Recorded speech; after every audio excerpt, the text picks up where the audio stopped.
கிறிஸ்துவுக்குள் பிரியமான அன்பு தேவ ஜனமே, ஆண்டவராகிய இயேசு கிறிஸ்துவின் இனிய நாமத்தில் உங்களை வாழ்த்துகிறேன்.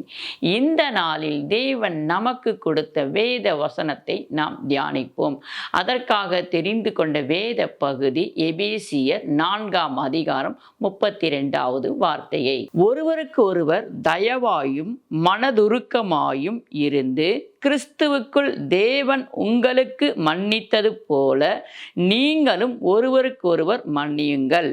ஆமேன், ஹல்லேலூயா. கிறிஸ்துவுக்குள் பிரியமான அன்பு தேவ ஜனமே, இந்த இடத்துல தேவன் நமக்கு ஒரு கட்டளையாக சொல்லுகிறார், நிபந்தனையாக சொல்லுகிறார் கூட எடுத்துக்கலாம். ஏன்னா ஆண்டவர் சொல்கிற ஒரு வார்த்தையை பாருங்க, நீங்க மற்றவர்களை மன்னிச்சே ஆகணும் அப்படின்றார். மன்னிங்க, அழகா எழுதப்பட்ட வார்த்தை. இந்த பரலோகத்தில் முதல் படியாக கூட நம்ம இதை வச்சுக்கலாம். என் பிரியமான தேவச்சனமே, எப்படி ஞானஸ்தானமும் ஆண்டுக்குள்ள ஒவ்வொரு ஸ்டெப்பாக நம்ம கிறிஸ்துவர்கள் என்பதற்கு அடையாளம் காண்பிக்கிறோமோ, அதுபோல் நம்ம இது கிறிஸ்துவுக்குள் வளர்வதற்கு ஒரு முதல் அடையாளமாக கூட நம்ம இதை வைத்துக்கலாம். நம்ம மன்னிப்பு, மற்றவர்கள் நம்ம மன்னிக்கிறது கூட என் பிரியமான தேவச்சனமே, இந்த மன்னிக்கிறன்ற குணம் நம்மக்கிட்ட காணப்படணும். இல்லை என்று சொன்னால் நம்மளால் ஒன்றும் செய்ய முடியாது. ஆண்டவர் நம்ம அழகாக நம்ம இடத்துல எழுதி கொடுக்கப்பட்ட வார்த்தையில் இந்த மன்னிப்பு நமக்கு வேணும். நீங்க முதலாவது மற்றவர்களை மன்னிக்கிறவர்களாய் இருங்கள். ஏன்னா கிறிஸ்துவுக்குள் தேவன் உங்களுக்கு மன்னித்தது போல நீங்களும் ஒருவருக்கு ஒருவர் மன்னிங்கள். கிறிஸ்துவுக்குள் தேவன் உங்களை மன்னித்தது போல அப்படின்னு சொல்லி எழுதப்பட்டிருக்குது. கிறிஸ்துவுக்குள், கர்த்தராகிய இயேசு கிறிஸ்துவுக்குள் பிதாவாகிய தேவன் நம்மை மன்னித்து இருக்கிறார். நாம மற்றவர்களை மன்னிக்கிறவர்களாய் இருக்க வேண்டும். நம்ம எப்படி தேவனிடத்திலிருந்து எல்லாவற்றையும் பெற்றுக்கொண்டு மற்றவர்களுக்கு நம்ம அதை காண்பிக்க வேண்டும் என்று சொல்லுகிறோமோ, அதே போல இந்த மன்னிப்பும் நம் தேவனிடத்திலிருந்து பெற்றுக்கொண்டோம். அவர் நம்மை மன்னித்து இருக்கிறார் அல்லவா? நாமும் மற்றவர்களை மன்னிக்க வேண்டும் என்று இந்த இடத்துல எழுதப்பட்டிருக்கிறது. இது ஒரு கட்டளையாகவும் நீங்கள் வைத்துக் கொள்ளலாம், நிபந்தனையான வார்த்தையாக கூட நீங்க இதை எடுத்துக்கொள்ளலாம். என் பிரியமான தேவச்சனமே, நம் மற்றவர்களை மன்னித்தே ஆக வேண்டும், அந்த குணம் நமக்கு வந்தே ஆக வேண்டும் என்று. அதற்கு மேல இருக்கிற வசனத்தை நாம் வாசிப்போம். சகலவிதமான கசப்பும் கோபமும் முர்க்கமும் கூக்குரலும் தூஷணமும் மற்ற எந்த துர்க்குணமும் உங்களை விட்டு நீங்க கடவுது. நமக்குள்ள இருக்கிற என்னென்ன குணம் இருக்குது பாருங்க, இதெல்லாம் நம்மளை விட்டு நீங்கணுமா? அப்ப நீங்கணும்னா நமக்குள்ள யார் வர வேணும்னா அதற்கு மேல இருக்கிற வசனத்தை நாம் தியானிப்போம். அன்றையும் நீங்கள் மீட்கப்படும் நாளுக்கென்று முத்திரையாக பெற்ற பரிசுத்த ஆவியை துக்கப்படுத்தாதிருங்கள். நாம் பரிசுத்த ஆவியானவரை துக்கப்படுத்தினால் இவையெல்லாம் நம்ம கிட்ட இருக்குன்னு அர்த்தம். இல்லை, இவையெல்லாம் நம்ம விட்டு விலகிவிட்டோம் என்று சொன்னால் நாம் பரிசுத்த ஆவியானவரை சந்தோஷப்படுத்துவோம். நமக்குள்ள காணப்படுகிற இந்த கெட்ட குணங்களை, இந்த கெட்ட ஆவியை துரத்த வேண்டும் என்று சொன்னால் நாம் பரிசுத்த ஆவியானவருக்குள்ள வர வேண்டும். பரிசுத்த ஆவியானவருக்கு நம்ம பெற்றுக்கொள்ளும் பொழுது நமக்கு தேவனிடத்திலிருந்து அதே மன்னிப்புன்ற அந்த குணத்தையும் நம்ம பெற்றுக்கொள்ள வேண்டும். என் பிரியமான தேவச்சனமே, நமக்குள்ள பரிசுத்த ஆவியானவர் வந்துட்டார்னு சொன்னா நமக்கு என்னென்ன அழகான பாதையோ அந்த பாதையில் நம்ம அவரை கொண்டு போவார், நம்மை அவர் அழகாய் கொண்டு போவார். நாம் மற்றவர்களை மன்னிக்கிறவர்களாய் காணப்படுவோம். இந்த பூமியில நமக்கு எவ்வளவோ தீங்கு இழைத்திருப்பார்கள், அவர்களை மன்னிக்க வேண்டும் என்று தேவன் சொல்லுகிறார். ஒரு இடத்துல நம்ம வாசிக்கத்தான் போகிறோம், அந்த இடத்துல சொல்போல் அழகா எழுதப்பட்ட ஒவ்வொரு வார்த்தைக்காக நம்ம தேவனை ஸ்தோத்திரிப்போம். இது முடியாத காரியம் அல்ல. ஆரம்பத்துல நமக்கு பார்க்கும் பொழுது ரொம்ப கஷ்டமா இருக்கும், ரொம்ப கடினமான உபதேசமா இருக்குன்னு கூட சில பேர் சொல்லலாங்க. ஆனா நான் என்ன சொல்லுகிறேன், இது பார்ப்பதுக்குத்தான் அப்படி இருக்கும். இலகுவாக நம்ம சிறு பிள்ளை போல மாறிவிட்டோம் என்று சொன்னால் இது நமக்கு இலகுவாக மாறிவிடும். மற்றவர்களை மன்னிப்பது கூடாத காரியம். அவர்களை பார்க்கும் பொழுதே அவர்கள் எனக்கு செய்த தீங்குதானே எனக்கு ஞாபகம் வருகிறது, எப்படி நான் அவர்களை மன்னிக்க முடியும் என்று சொல்லி இடத்துல கேட்பார்கள். கர்த்தர் நம்மை மன்னித்தது போல நாம் மற்றவர்களை மன்னிக்க வேண்டும் என்று தேவன் நம்மிடத்துல ஒரு வலியுறுத்துகிறார், நமக்கு சொல்லி இருக்கிறார். நம்ம கட்டளையாக நமக்கு கை கொள்ள வேண்டும். அந்த கட்டளை நாம் கை கொள்ள வேண்டும், கை கொண்டே ஆக வேண்டும். என் பிரியமான தேவச்சனமே, கர்த்தர் நமக்கு எவ்வளவு அழகாக கொடுக்கப்பட்ட இந்த வார்த்தையை பாருங்கள். இது கடுமையான உபதேசம் என்று நினைப்பவர்களுக்கு இது கடுமையாக இருக்கும். ஆனால் இலகுவாக தேவனுடைய ஆவி நமக்குள்ள இருக்கும் என்று சொன்னால் நாம் இலகுவாக இதை மன்னித்து போய்கொண்டே இருப்போம். ஹல்லேலூயா. வாசிப்போம். ஆதியாகமம் 50ஆம் அதிகாரம் 16வது வார்த்தை. உம்முடைய சகோதரர் உமக்கு பொல்லாங்கு செய்திருந்தாலும் அவர்கள் செய்த துரோகத்தையும் பாகத்தையும் நீர் தயவு செய்து மன்னிக்க வேண்டும் என்று உம்முடைய தகப்பனார் மரணமுடைய முன்னே உமக்கு சொல்லும்படி கட்டளையிட்டார். அழகா இந்த வார்த்தை எப்படி இருக்குன்னா, யோசேப்பு அவருடைய சகோதரர்களும், யோசேப்புடைய அப்பா மரித்த பின்பு, அது மரிப்பதற்கு முன்பாகவே யோசேப்புடைய அப்பா வந்து அவர்கிட்ட சொல்றாரு, அப்பா உன் சகோதரன்லாம் மன்னிச்சிடுப்பா, அவர் தப்பு செஞ்சிட்டாங்கன்னு சொல்லி அவங்க அப்பா சொல்றாரு. அவரும் நான் மன்னிச்சிட்டேன்னு சொல்றாரு. ஆனா மரித்து அவர் அடக்கம் பண்ணிட்டு வரும்பொழுது அந்த பாதி இடத்துல அவங்க சகோதரர்களுக்கு ஒரு பயம் உண்டாகுது. ஏன்னா அவங்க தப்பு செஞ்சிட்டாங்க இல்லையா? கூட பிறந்த தன் சொந்த சகோதரனையும் அவங்க செய்தது என்ன? குழியில தூக்கி போட்டாங்க, பணத்துக்கு வித்தாங்க, அவருடைய போட்டிருந்த ஆடைகளெல்லாம் கிழித்து போட்டாங்க. அவங்களால என்ன செய்ய முடியுமோ அத்தனை காரியத்தை அவர்கள் செய்தார்கள். அப்படி இருந்தும் தேவன் அவரை அழகாய் தூக்கி கொண்டு போய் சுமந்து அழகான இடத்துல உயர்த்தி வைத்திருப்பார். ஒருவேளை நம்ம அப்பா இருந்ததால் நம்ம அண்ணன் நம்மளை மன்னிச்சிருக்கலாம். நம்ம அப்பா இப்பொழுதுதான் இறந்து போய் விட்டாரே, அதனால நம்ம அண்ணன் என்ன பண்ணலாம், நம்மளை என்ன வேணாலும் செய்யலாமே, நம்முடைய தம்பி என்ன வேண்டுமானாலும் நம்மளை செய்யலாமே யோசேப்பு என்று சொல்லி அந்த அண்ணன் சகோதரர்களுக்கு ஒரு பயம் உண்டாகுது. அதனால ஆள் அனுப்பி கேட்க சொல்றாங்க, நாங்க என்ன செய்யிட்டோம், நாங்க யோசேப்பை எங்களை மன்னிக்க சொல்லி நீங்க சொல்லுங்க அப்படின்னு சொல்லி ஆள் அனுப்புறாங்க. உடனே இந்த வார்த்தையை கேட்ட உடனே யோசேப்பு அழுதார் என்று எழுதப்பட்டிருக்கும். என் பிரியமான தேவச்சனமே, ஏன்னா அவங்க மனசு பாருங்க குத்துது. ஆனால் இவர் யோசேப்பு என்ன பண்ணாரு, அப்பா இருக்கும்போதே அவர்களை மன்னிச்சுட்டு அவர்களை ஏற்றுக்கொண்டு அவர் இருக்கிற இடத்துல கொண்டு போய் வைத்து அவர்களை பராமரித்து அவருடைய மனைவி பிள்ளைகளை நல்லா கவனித்துக் கொண்டு இருக்கிறார். ஆனாலும் தன் தகப்பனார் இறந்த உடனே யோசேப்புடைய சொந்த சகோதரர்களுக்கு பயம் உண்டாகுது. அவர்கள் செய்த பாவத்தின் மித்தமும் அவர்கள் செய்த குற்றத்தின் மித்தமும் அவருடைய மனசாட்சி அவர்களை குத்துவதனால அவர்கள் பயப்படுகிறார்கள். யோசேப்பு முன்னாடி வந்து நிற்பதற்கு அவர்கள் பயந்து ஆள் அனுப்புகிறார்கள். ஆனால் இந்த வார்த்தையை கேட்ட உடனே யோசேப்பு அழுதார் என்று அடுத்த வசனத்தில் எழுதப்பட்டிருக்கும். என் பிரியமான தேவச்சனமே, வாசிப்போம். ஆகையால் உம்முடைய தகப்பனாருடைய தேவனுக்கு ஊழியக்காரராகிய நாங்கள் செய்த துரோகத்தை மன்னிக்க வேண்டும் என்று அவனுக்கு சொல்லச் சொன்னார்கள். அவர்கள் அதை யோசேப்புக்கு சொன்னபோது அவன் அழுதான்.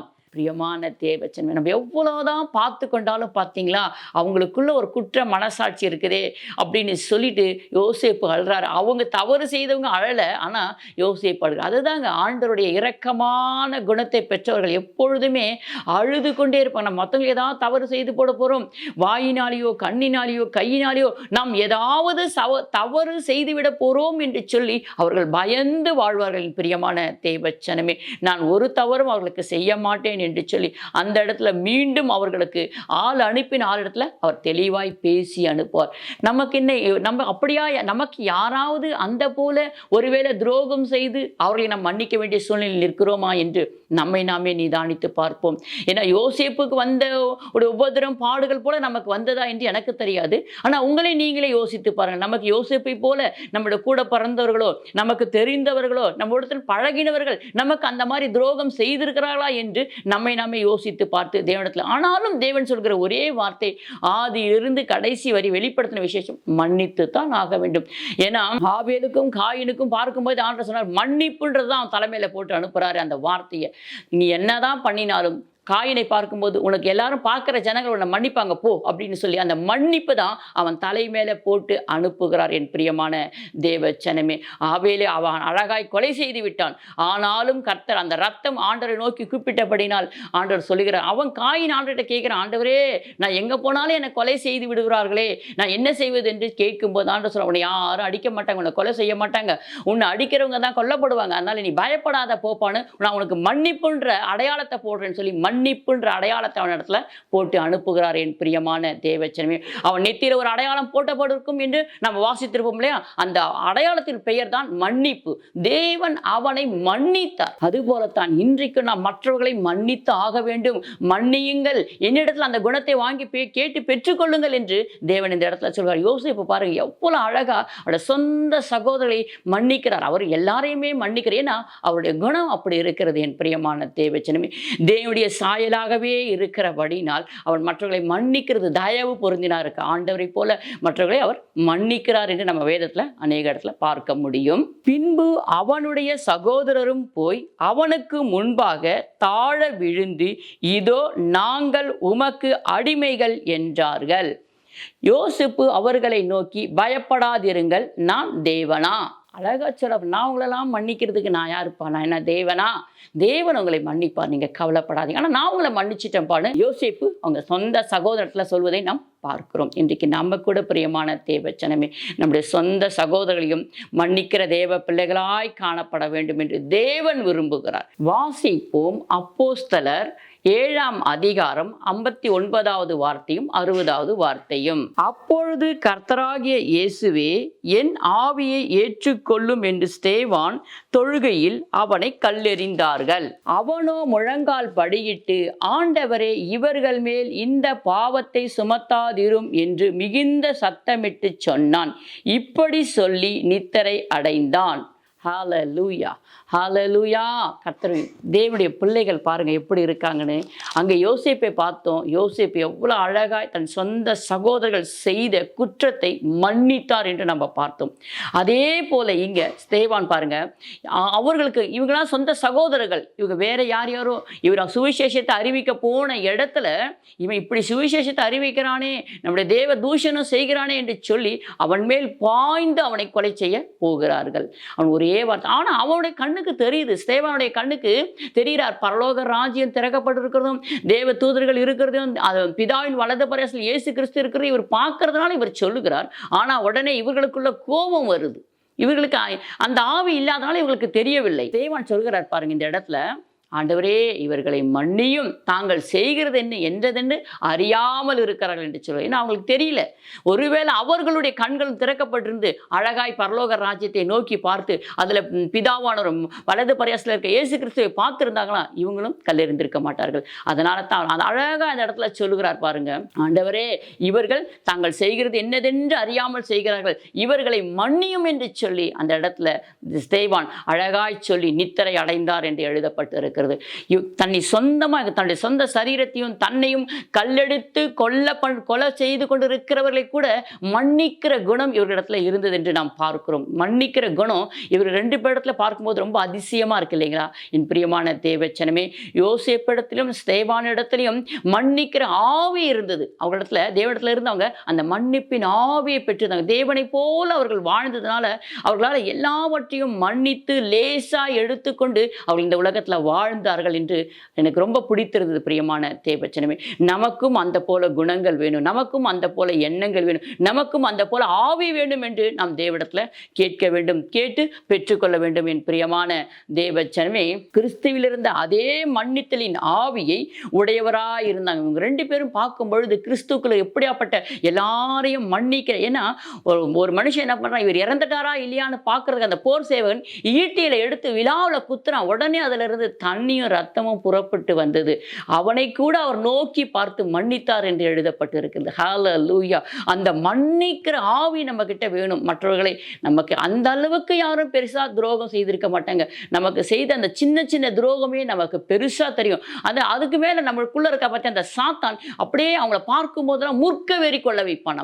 நம்ம படிச்சது போல முற்க வெறி, கெட்ட எண்ணங்கள், கெட்ட சிந்தனைகள் கொடுத்து அவன் அப்படித்தான், நீ அவன் மேல பேசாத, நீ அவங்க கூட பேசாத, முற்க வெறி கொள்ளுன்னு சொல்லுவான். ஆனால் நம்ம கிறிஸ்துவுக்குள் அவர்களை மன்னிக்க வேண்டும் என்று வேதத்தில் நாம் அழகாய் படித்தோம். என் பிரியமான தேவச்சனமே, நாம் மன்னிக்கும் பொழுதுதான் பரலோக ஆசீர்வாதங்களை பெற்றுக்கொள்ள முடியும். நம்மவும் இலகுவாய் இருக்க, மற்றவர்களைப் போல சந்தோஷமாய் சமாதானமாய் வாழ முடியும். இல்லை நம்முடைய மனசுக்குள்ள எப்பொழுது பார்த்தாலும் ஒரு கசப்பு குணம் இருக்கும். அந்த கசப்பு எண்ணம் அது இன்னும் பொல்லாததான் நமக்குள்ள வளர்ந்து வேரூன்றி இன்னும் மற்ற கெட்ட குணங்கள் நமக்குள்ள வளரும். என் பிரியமான தேவச்சனமே, நாம் அப்படிப்பட்டவர்களா இராமல் கிறிஸ்துவுடைய ஆவியை பெற்றவர்களா நாம் இருக்க வேண்டும். வாசிப்போம் எபிரேயர் 8ஆம் அதிகாரம் 12வது வார்த்தையை. ஏனெனில் நான் அவர்கள் அநியாயங்களை கிருபையாய் மன்னித்து அவர்கள் பாவங்களையும் அக்கிரமங்களையும் இனி நினையாமல் இருப்பேன் என்று கர்த்தர் சொல்லுகிறார். ஹalleluya. கர்த்தர் பார்த்தீங்களா, நான் அவருடைய அநியாயங்களெல்லாம் பாவங்கள் எல்லாம் இனி நினையாமல் இருப்பேன்னு சொல்லுகிறார். நான் அவர்கள் அநியாயங்களை கிருபையாய் மன்னித்தேன். நம்முடைய செய்தம் பார்த்தீங்களா, நம்ம பாவம் என்னென்ன பாவம் செய்தங்களோ தேவன் நமக்கு மன்னித்தா தானே நம்ம பரலோக ராஜ்யத்துக்கு போக முடியும். மன்னித்தா தானே நம்ம அடுத்த ஸ்டெப் நம்ம வாழ்க்கையில் முன்னேற முடியும். நம்முடைய மன்னிப்பு இல்லாமல் நம்ம என்ன பண்ண முடியும்? அவர் தானே நமக்காக ரத்தம் சிந்தினார். பாவ மன்னிப்பு, அவருடைய ரத்தம் இல்லாமல் நமக்கு மீட்பு கிடைக்காதே. அதனால அவருக்குள்ள நாம் முதலாவது மன்னிக்கப்பட்டிருக்கிறோம். அந்த பாவம் மன்னிப்பின் நம்ம நிச்சயத்தை பெற்று கொண்டு இருக்கிறோம். மற்றவர்களை மன்னிக்கிற குணத்தை நாம் அவருக்குள்ள பெற்றிருக்கிறோம் என்று இந்த வசனம் அழகாய் எழுதப்பட்டிருக்கும். நான் அவர்கள் அநியாயங்களை கிருபையாய் மன்னித்தேன். ஆண்டவர் சொல்றார், ஒவ்வொரு நாளும் அவர் நமக்கு கிருபை கொடுக்கிறார். பார்த்தீங்களா, அந்த கிருபை எதுக்கு? அவர் நம்ம என்ன தவறு செய்தாலும் ஆண்டவரே என்னை மன்னிங்க நம்ம கேட்கிறோம் இல்லைங்களா? நம்மளை ஆண்டவர் மன்னிக்கிறார்களா இல்லையா? அது போலத்தான் அவர்களுக்கும் நம்ம மற்றவர்களுக்கு அதை காண்பிக்க வேண்டும். கிருபையாய் தேவன் நமக்கு கொடுத்ததை நம்ம மற்றவர்களுக்கு காண்பிக்க வேண்டும். அந்த கிருபையை பெற்று நம் மற்றவர்களுக்கு அதை காண்பிக்க வேண்டும் என்று தேவன் இந்த இடத்துல சொல்லப்பட்ட வார்த்தை இது. நம்ம ஆண்டவரிடத்துல இருந்து பெற்றுக்கொள்ள அந்த கிருபை நம்மளுக்கு ஒவ்வொரு நாளும் அவருடைய கிருபையை பெற்றுக்கொள்கிறோம். ஏன்னா நம்ம சின்னதாக வாயினால் தவறு செய்கிறோம். பேசக்கூடாது நம்ம வாயில் பேசிடுறோம். திடீர்னு பார்க்கக்கூடாது நம்ம கண்ணில் பார்த்துடுறோம். கேட்கக்கூடாது இந்த காதுனால் கேட்டு விடுகிறோம். செய்யக்கூடாது நம்ம இந்த கையினால் செய்து விடுகிறோம். அப்படி சிறு சிறு தவறுகள் ஏதாவது ஒன்று நாம் செய்து விடுகிறோம் அல்லவா? அப்படி செய்யும் பொழுது ஆண்டவர் சொல்ல, நான் நம்ம உடனே மன்னிப்பு கேட்கணும். சமூகத்துக்கு போய், அப்பா என்ன மன்னிச்சிருங்கப்பா, இந்த மாதிரி நடந்துருச்சுன்னு நம்ம சொல்கிறோம் இல்லையா? அப்போ அவர் கிருபையாய் நம்ம மன்னிக்கும் பொழுது நம்முடைய சொந்த நமக்கு தெரிந்தவர்கள் நம்மளோட பழகினவர்கள் சின்னதாக தப்பு செய்த போதும் நாம் அவர்களை மன்னிக்க வேண்டும். அவர்கள் செய்த தவறுகளையும் குற்றங்களையும் நாம் மனதுக்குள்ளே வைத்திருப்போம் என்று சொன்னால் அந்த கசப்பு குணம் தான் நமக்கு வேறு கெட்ட குணங்கள், துர்க்குணங்கள், பொல்லாப்பு அப்படி நமக்குள்ள வளர்ந்து பெருசாய் ஆளாகி நம்ம என்ன பண்ணோம், மற்றவர்களை அருவருக்கிறத்தக்கதாய், வெறுக்கத்தக்கதாய், கொலை செய்கிறதாய் கூட சில பேருக்கு போகும். என் பிரியமான தேவச்சனமே, அதனால தான் அந்த மன்னிப்புன்றது நமக்குள்ள வந்துடுச்சுன்னா, மற்றவர்களை மன்னிக்கிற ஆவி நமக்குள்ள வந்துடுச்சுன்னா நம்ம என்ன பண்ணோம்னா இந்த கெட்ட குணங்கள் நமக்குள்ள வளரவே வளராது. நம்ம ஆவியின் கனிகளாய் வளர்ந்து ஆவிக்குள்ள கனி கொடுக்கிற பிள்ளைகளாய் இருப்போம். ஹல்லேலூயா.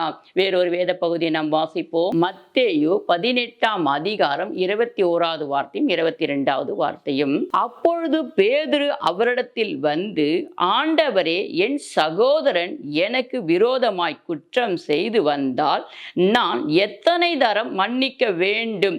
7 தரம் மட்டுமோ என்று கேட்டான். அதற்கு இயேசு, 7 தரம் மாத்திரம் அல்ல, 7 தரம் மட்டும் என்று உனக்கு சொல்லுகிறேன். பேதுருக்கு நிறைய விஷயத்துல டவுட் வரும். உடனுடனே என்ன பண்ணுவார், அப்பப்போ கேட்டு அவர் சரி பண்ணி கொள்வார். நம்ம அநேக இடத்துல பேதுரை பார்க்க முடியும். உடனே அவருக்கு ஒரு டவுட் வந்துருச்சு, ஆண்டுகிட்ட கேட்கிறார். ஒரு சந்தேகத்தை உடனே ஆண்டுகிட்ட கேட்கிறார், ஆண்டவரே, என் சகோதரன் எனக்கு துரோகம் செஞ்சாலோ இல்லைன்னா அவன் திட்டினாலோ நான் அவனை எத்தனை வாட்டிப்பா மன்னிக்கிறது அப்படின்னு கேட்கும்போது 7 தரமா அப்படின்னு கேட்குறார். இல்லை, 7 தரம், 70 தரம் அப்படின்னு சொல்கிறார். இந்த 7 என்பது ஒரு பூரணத்தை குறிக்கும். என் பிரியமான தேவச்சனமே, அதே போல் ஆண்டு இந்த இடத்துல சொல்கிறார், ஒரு மனுஷனுடைய வாழ்நாட்கள் தேவனுடைய பார்வையில் 70 வருஷம் என்று எழுதப்படுகிறோம். இதோடைய எடுத்துக்காட்டிங்க நம்ம பார்க்கலான்னு சொன்னால் சங்கீதம் 90வது சங்கீதத்தில் பார்க்க முடியும். 10வது வசனத்தில் மோசே சொல்லுவார், ஒரு மனுஷன் ஒரு 70 வருஷம் வாழலாம், அவனோட பலத்தின் மித்த ஒரு 80 வருஷம் வாழலாம் அப்படின்னு சொல்லுவார். பார்த்தீங்களா, அந்த மாதிரி 7ன்றது ஒரு பூரணம். அதே போல அந்த 70 என்பது மனுஷனுடைய ஆயுசு நாட்களை குறிக்கும். என் பிரியமான தேவச்சன், நீ உயிர் வாழ்கிற அத்தனை நாட்களும் உனக்கு துரோகம் செய்கிற அத்தனை பேர் நம்ம மன்னிக்கணும் என்று சொல்லி இந்த இடத்துல தேவன் மறைமுகமாய் எழுதி வைத்திருக்கிறார். அநேக வார்த்தைகள் தான், எப்பொழுதுமே நம்ம படித்த வார்த்தை தான். இதற்குள் மறைந்திருக்கிற விஷயங்கள் தான் நமக்கு புதிதாக இருக்கும். யாராவது சொல்லும்போது கேட்டால் புதிதாக இருக்கும், இப்படி இந்த வசனத்துக்குள் இது அடங்கி இருக்கிறதா என்று நமக்கே அப்பொழுதுதான் தெரியும். அழகா எழுதி சொல்லியிருக்கார் பாருங்க இந்த இடத்துல, 7 தரம் மட்டுமே, அப்படி நீ மன்னிச்சு கொண்டே இருக்க வேண்டும் என்று சொல்லுவார். 7 தரம் மாத்திரம் அல்லப்பா, 70 தரம் என்று சொல்லுவார். ஹல்லேலூயா. ஒரு மனுஷன் எவ்வளவு காலம் உயிர் வாழணும், என்னென்ன தீங்கு நமக்கு செய்கிறார்களோ அவங்களே மன்னித்து கொண்டே இருக்கும். மற்றதை கர்த்தர் பார்த்து கொள்வார். ஏன்னா நம்மளை சுத்திகரிக்க தேவன் விரும்புகிறார். என் பிரியமான தேவச்சனமே, பாடுபடுவதற்காக உபதிரப்படுவதற்காக அல்ல, அவர் நேசிக்கிற பிள்ளைகள் அத்தனை பேரையும் சுத்திகரித்து அழகாக கொண்டு பரலோகத்துக்கு கூட்டி செல்ல வேண்டும் என்று அவர் விரும்புகிறார். ஹல்லேலூயா. அந்த பாதைக்குள்ள நம்ம கடந்து போக வேண்டும் என்று விரும்புகிறவர்கள் மாத்திரம்தான் இந்த வசனங்களை ஏற்றுக்கொள்ளவே முடியும். எல்லாரும் நான்லாம் மன்னிக்க மாட்டேன்ப்பா, எத்தனை வாட்டி அவங்களை போய் நம்ம மன்னிக்கிறது, அப்படித்தான் நம்ம சொல்லுவோம்.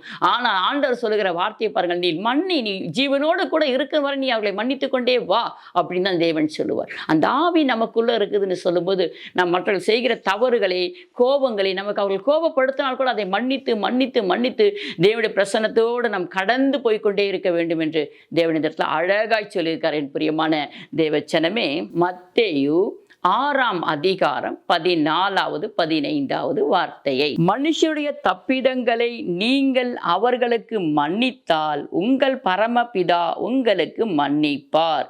மனுஷருடைய தப்பிதங்களை நீங்கள் அவர்களுக்கு மன்னியாதிருந்தால் உங்கள் பிதா உங்கள் தப்பிதங்களையும் மன்னியாதிருப்பார். ஹல்லேலூயா. பார்த்தீங்களா, நம்ம செய்த தப்புகள், நம்ம செய்த பாவங்கள், செய்த மற்றவர்களை மன்னிக்கிறது எல்லாமே இந்த இடத்துல ஒரே ஒரு வசனத்தில் அழகாய் அடங்கி போயிருக்கிறது.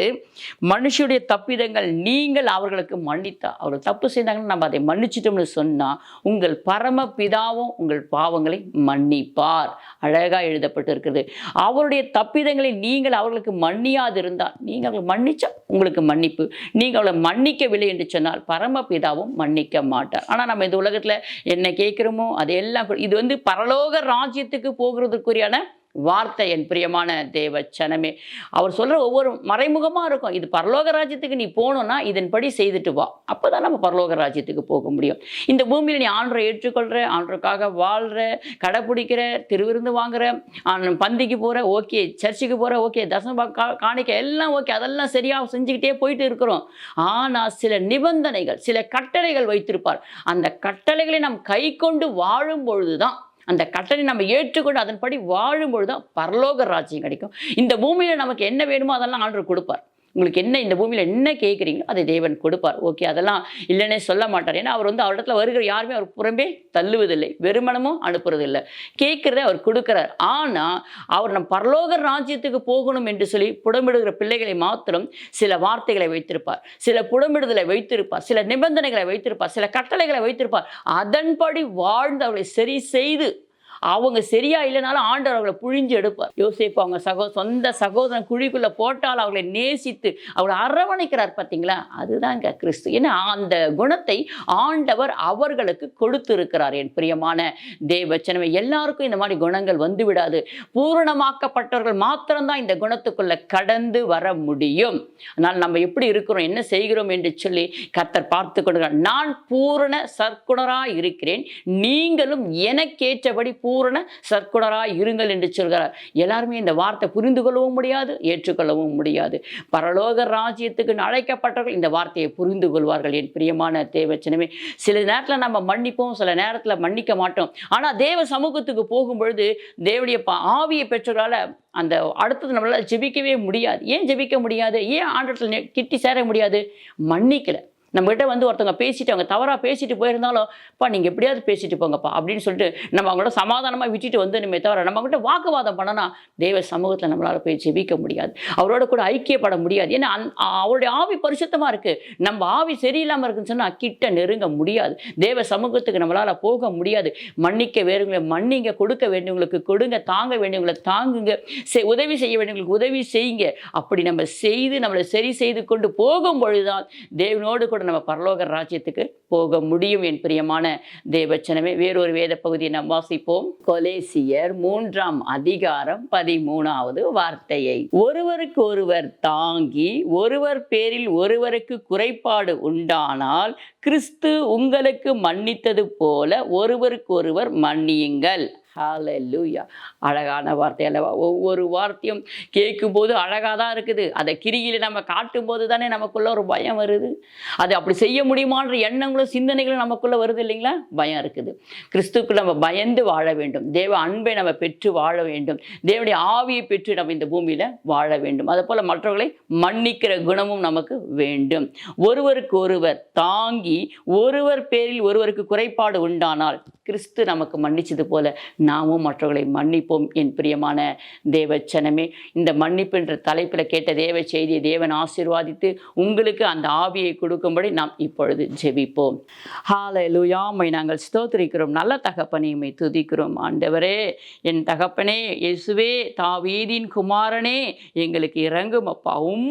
உம்மை போல மாற்றுங்க. உம்முடைய ஆவி எங்களுக்கு தாங்க. ஆண்டவரே, உமக்கு ஸ்தோத்திரப்பா. நாங்கள் மற்றவர்களை மன்னித்து உமக்கு பிரியமான பிள்ளைகளாய் வாழ எங்களுக்கு கிருபை செய்யுங்கப்பா. இந்த பூமி இம்மைக்குரிய ஆசீர்வாதம் தருகிற தேவன் நீங்க தான்.